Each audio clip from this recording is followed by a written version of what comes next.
Welcome to the Old Soul, New Soul Astrology Podcast. Robert Glasscock along with Thomas Miller, and we're going to talk about something that is kind of a presumption in astrology, really. And I realize that some of you may not have crossed this bridge yet in your own paths, and that's totally fine, because I know it was one of the last dominoes that I had to address personally when I completely retooled my life. But specifically, we're talking about, is this our only rodeo and we die and either go to heaven or hell? Or have we done this before? And is this just an extension of a eternal soul journey that goes on and on and on? Well, astrology is pretty much built on the presumption that it is not our only rodeo, that we have done this before. And we had a listener question, Robert, that I'd like to get your thoughts on. She says, is there a way to see how old our soul is from the chart, or how evolved our soul is? And are there aspects that might highlight whether a soul has returned to Earth on many occasions? Great question, and I know it's one that we're working up some more material on, but I thought it would be a good topic for today. It's a fascinating topic, and yes, it is a part and parcel not only of astrology and the horoscope, but this has been written about since time immemorial. You know, astrology was already ancient by the time that Hippocrates, the father of modern medicine, said any physician who practices being a physician without a knowledge of astrology is a fool. Astrology was already ancient by then, and the writings about reincarnation go back long before Hippocrates, and they've crossed thousands of years here. And yes, there are two places in a horoscope that you can look for past lives. I'm not going to get into the technology of all of that astrologically, but the 9th house and the 12th house are the two places you can look. You cannot tell how many past lives somebody has had from a horoscope, but you can estimate the evolution of a soul simply by the decanate of the position of the planets. Each sign can be divided into 3 decanates. The earlier a planet is in a degree of a sign, let's say you have Venus at 1 degree of a sign, the implication is that for the Venus archetype in your chart and whatever houses it rules, that Venus is embarking on a relatively new incarnational experience. By contrast, if you have Venus in a very late degree or the last third of a sign, the implication is that you are highly evolved, and whatever that means. It can be bad evolution as well as good, but your Venus archetype has been through, in this life, you're bringing back a whole collection of Venus experiences in past lives, so it's considered to be more evolved. The same applies really to length of life. If you have, this doesn't mean literally, if you have the sun in an early degree, you're going to die young. Or if you have the sun, the life force, in a late degree, you're going to die in old age. But it often does. If you have the sun in a very late degree, just taken alone, that can indicate you've had a number of solar experience, life force experiences that have been synthesized into this life. And just alone, the sun in a later degree can imply living a long life in this life. So you can't estimate the number of lifetimes, but you can estimate the evolution of each archetype. I have Venus in Scorpio in this life. That's an early degree. So as far as Venus goes, this lifetime is a new, relatively new lifetime experience for me.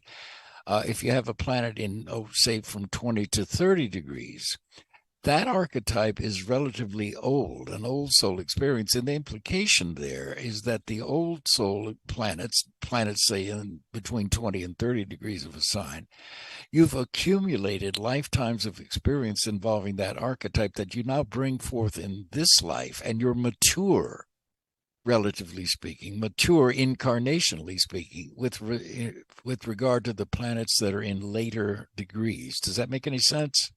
Yes, totally. And we've talked about degrees on here quite a bit, so that's just another application of it. And yes, quite definitely so. Let me ask you this. You're saying that it's a guide, not an absolute. Absolutely. Astrology does not address static facts. So astrology can't say how much is somebody's net worth. Can't do it. But what it can do is give generalities, such as if you have a late degree of a sign rising, say from 20 to 30 degrees of a sign. I don't know. I can't remember, Thomas, what your degree on the ascendant was. What was your Gemini ascendant? Do you I'm remember? 27 plus plus. That's what I thought. All right. So you've got a late degree Gemini rising. And this is your rising sign. So that rising sign is a summary of your whole life on the first cusp. It's the entry into your whole life. It's at 27 degrees. The implication is that the Gemini archetype in this life is highly evolved over a number of Geminian experiences. So you're in communications, which is Gemini, and broadcasting, which is Gemini, and connecting this with that, this person, this idea with that person, that idea, this group with that group, this region with that region, and so on. So the idea of connectingness, which is Gemini's archetype, is highly evolved in you this lifetime. So you're meant to know that so you can appreciate it and capitalize on it. And boy, have you. How many people can sit in a sound booth at home? How many people know enough to put together a sound booth at home, much less to conduct a career like you have in metaphysics, doing audiobooks, being an astrologer, being a teacher, all of those things that are very Geminian on a highly evolved level, 27 degrees rising. So you're at the sort of end of a whole cycle of lifetimes that involve communications of thought and deed and action and teaching, yada, yada, yada. You have Mercury conjunct Jupiter, Mercury ruling that ascendant, and so on. So that's one way that you can look at each archetype in the planet just by degree and see that the implication is the later the degree, the more this person has evolved that archetype and they're bringing it forward in this life, and the more that they can capitalize on it if they're conscious of it. And then as you see that applied into a chart for us today, for us in this lifetime, what difference does that make, and how can we use it to our advantage? Well, one of the ways to think, if you have a planet in early degrees, it's relatively immature. Now that can be good, it can be bad, but immaturity shows you've got a lot to learn about that archetype. I have Venus in Scorpio at 4 degrees. It's an early degree of Venus. So this lifetime for me in matters of love and money, I will be relatively immature by nature. And it's true, as much as I hate to admit it. And fortunately, hopefully, with astrology, I have grown up, and I have, as involving both love and money. But I had a lot to learn about both of those things. I'm not an old soul in this life when it comes to love and money. I have my moon at 3 degrees Aries. So emotionally, the moon, I am relatively immature. And if I'm not careful, I could wind up being childish. And believe me, I was, until I learned, thank God, astrology found me. But I have a very immature moon. It's in Aries, very emotionally impulsive and very immature. So that's a lesson right there, just from the degrees of the planets that you can take to heart.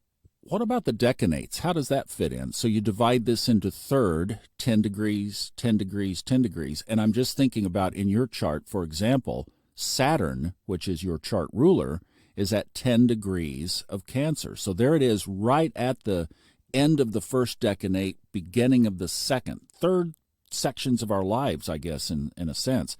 What do you do with that?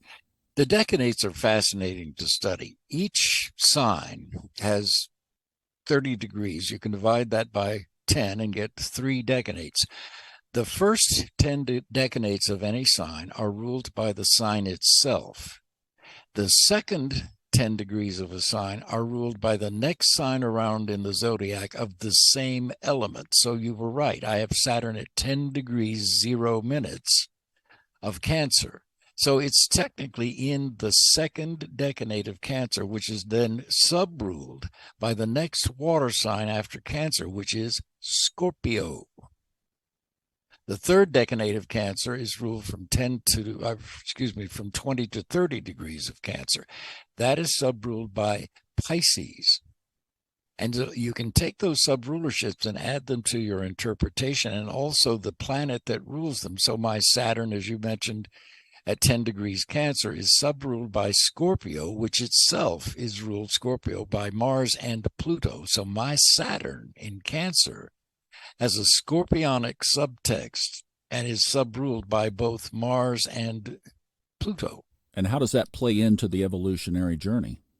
Well, in my case, Saturn is on my 7th cusp, exactly opposite my 1st cusp, and that's love and marriage.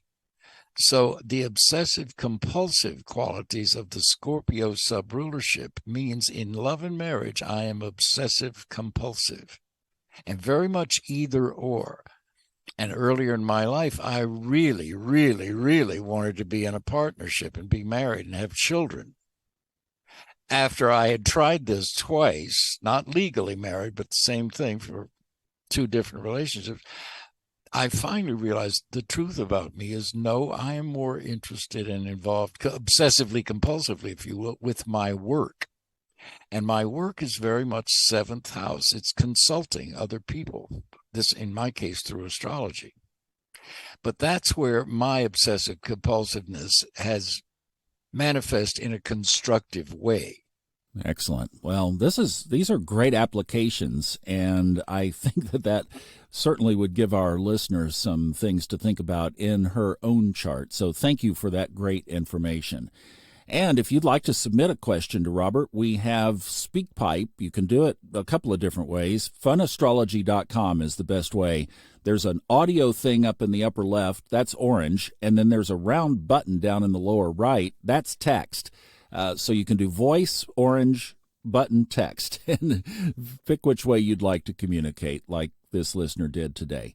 Thank you so much for listening. The show notes has everything else going on around here, including Robert's reading link if you'd like to check in with him. And we'll see you next time on the Old Soul, New Soul Astrology Podcast with Robert